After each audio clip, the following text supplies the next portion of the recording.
जय श्री कृष्णा। राधे राधे। दोस्तों, श्री कृष्ण ने अर्जुन को 5000 साल पूर्व जो गीता के उपदेश दिए थे उनका पालन करके आज तक कितने ही प्रसिद्ध व्यक्तियों ने अपने जीवन को सार्थक सफल बनाया है। गीता उपदेश मानव जाति के लिए सूर्य के समान है जो अज्ञान रूपी अंधकार से मुक्त दिलाता है। मानव जाति के लिए गीता के उपदेशों की उपयोगिता और सार्थकता सदा बनी रहेगी। वो परम सत्य है जिसे अपनाकर हर व्यक्ति सुख क्लेश मुक्त होकर सफल सुखद जीवन जी सकता है। इस लेख में गीता की 15 ऐसी बातें बताई गई हैं जिसके ज्ञान की जरूरत हर व्यक्ति को पड़ती है। मनुष्य का संघर्ष जितना बाहरी होता है उतना ही आंतरिक भी चलता रहता है। सोच और कर्म का संतुलन ही सफल जीवन का मंत्र है।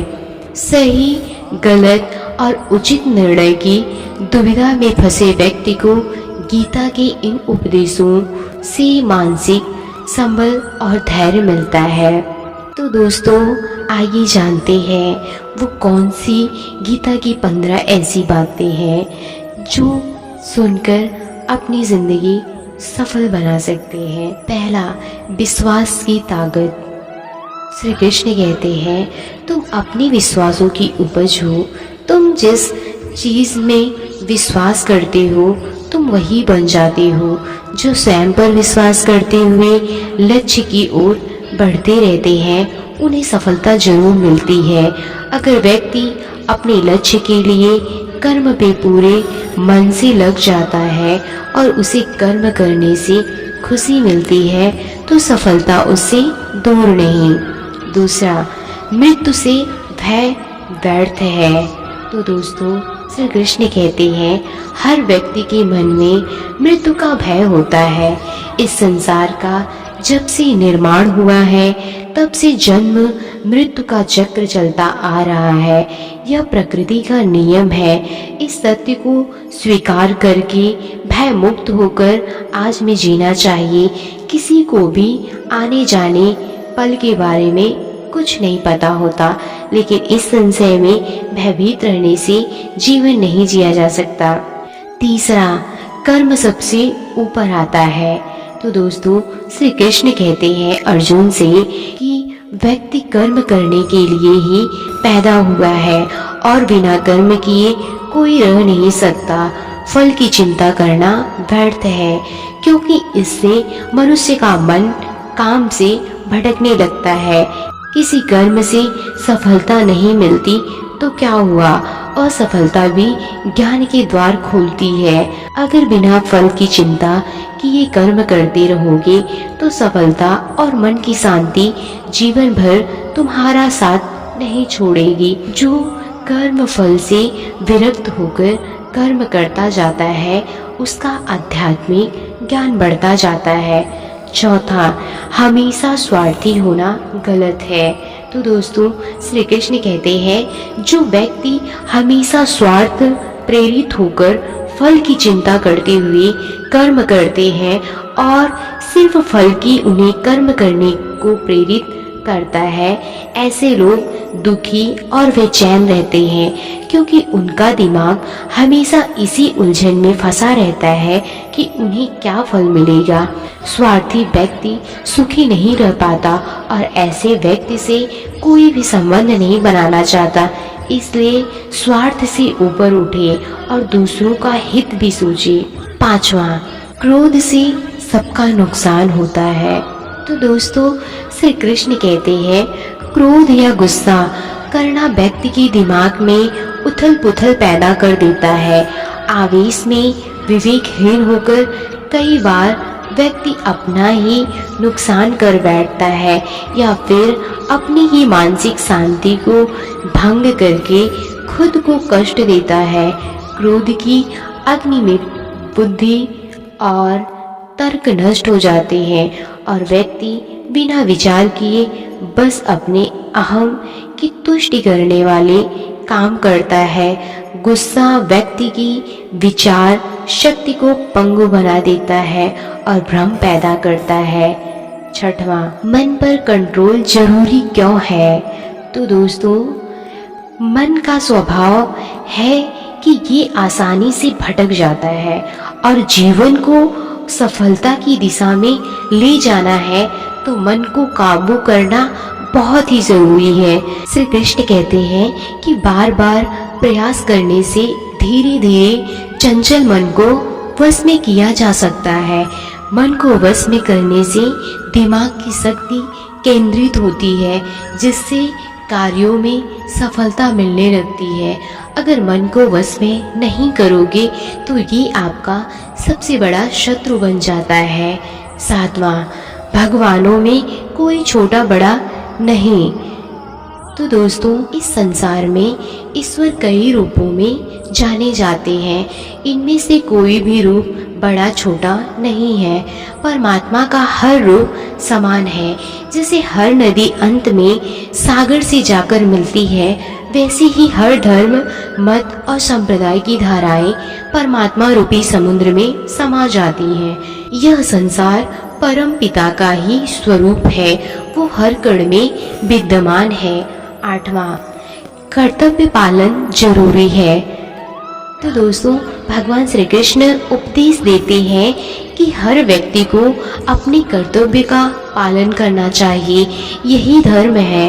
अगर अपने कर्तव्य का पालन नहीं किया जाता है तो मन में अशांति और दुख प्राप्त होता है। अपनी पसंद नापसंद, मोह, वैर को किनारे रखकर अपना कर्तव्य करो। किसी अन्य व्यक्ति का कर्म आपको कितना भी आकर्षित करे, उसके प्रलोभ में न आए। कष्ट में रहते हुए भी अपना कर्म करना दूसरों की नकल करने से श्रेष्ठ है। अपने कर्म और कर्तव्य का पालन ही जीवन का सही मार्ग है, क्योंकि कर्म करना अकर्मण्यता से हमेशा बेहतर है। कर्तव्य में दोष देखकर पीछे न हटे, क्योंकि हर कर्म में कोई न कोई छोटा बड़ा दोष हो सकता है। जैसे अग्नि के साथ धुआं भी होता है। सदैव कर्म करो। कर्म करने से पहले विचार करो, लेकिन बहुत ज्यादा विश्लेषण मत करो। अधिक विश्लेषण संशय और अकर्मण्यता पैदा करता है। नौवां, ध्यान करने से परमात्मा को अनुभव किया जा सकता है। तो दोस्तों, श्री कृष्ण कहते हैं कि शारीरिक कर्म से ज्ञान का मार्ग उच्च है और ज्ञान मार्ग से भी ऊपर ध्यान मार्ग है। ध्यान मार्ग पर बढ़ने से ईश्वर को अनुभव किया जा सकता है। जो व्यक्ति मन और इंद्रियों को शांत करके पूर्ण विश्वास से अपना ध्यान भगवान में लगाता है, उसे ईश्वर का ज्ञान और अस्तित्व अवस्थ अनुभव होता है। जो हर जगह हर जीव मनुष्य में ईश्वर को देखता है, सबके हित में लगा रहता है, उस पर परम पिता अवश्य कृपा करते हैं। ज्ञान मार्ग हो या भक्ति मार्ग, समर्पण प्रेम विश्वास ही आपको ईश्वर के प्रकाश की ओर ले जाता है। भगवान की पूजा बहुत से लोग करते हैं, लेकिन उनको शांति क्यों नहीं मिलती? क्योंकि भगवान आपके मन में निवास करता है। उसे पता है कि आपका भाव क्या है। 10वां, अधिक सत करने वाला कभी खुश नहीं रह सकता। श्री कृष्ण गीता में कहते हैं कि संशय करने वाले का विनाश हो जाता है, इसलिए संदेह करने से बचे। अधिक संदेह करने से मन की शांति भंग हो जाती है और व्यक्ति भ्रमित होकर अपने संबंधों को नष्ट कर डालता है। जिसे शक करने की आदत पड़ जाती है, उसे इस लोक या परलोक में भी शांति नहीं मिलती। सत्य की खोज ठीक है, लेकिन बिना सच जाने कल्पनावश होकर संदेह करने का अंत दुख, क्लेश, पश्चाताप के रूप में होता है।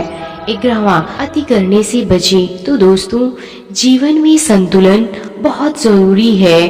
किसी भी चीज की अति करना अच्छा नहीं है। जैसे सुख आने पर प्रमाद करना और दुख आने पर निराशा में डूबे रहना दोनों ही गलत है। असंतुलन जीवन की गति और दिशा को बाधित करता है, जिससे अनावश्यक कष्ट और दुखों का जन्म होता है।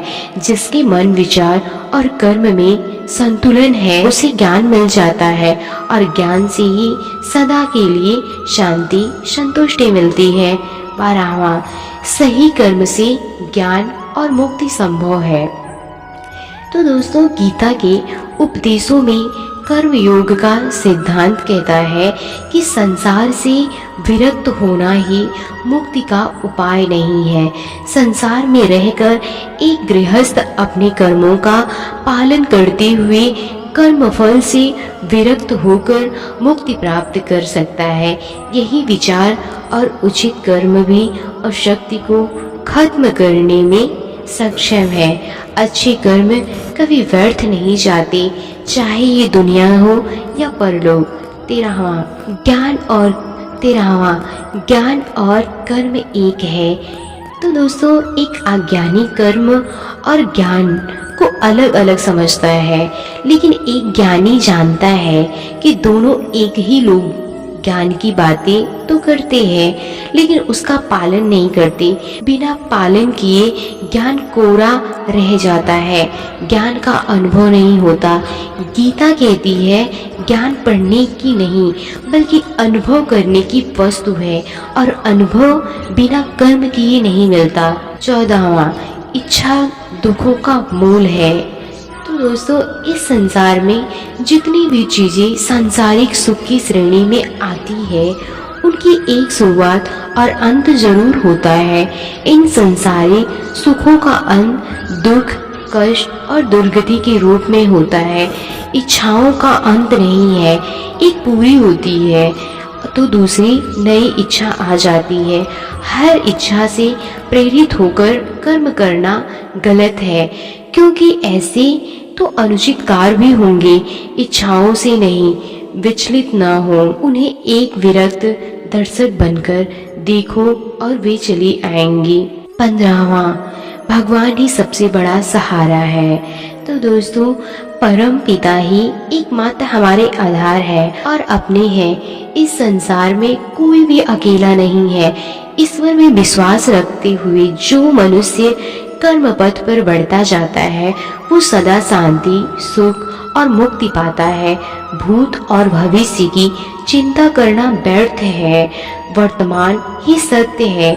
जो पूर्ण समर्पण से ईश्वर की शरण में आता है, परमात्मा उसका कल्याण अवश्य करते हैं।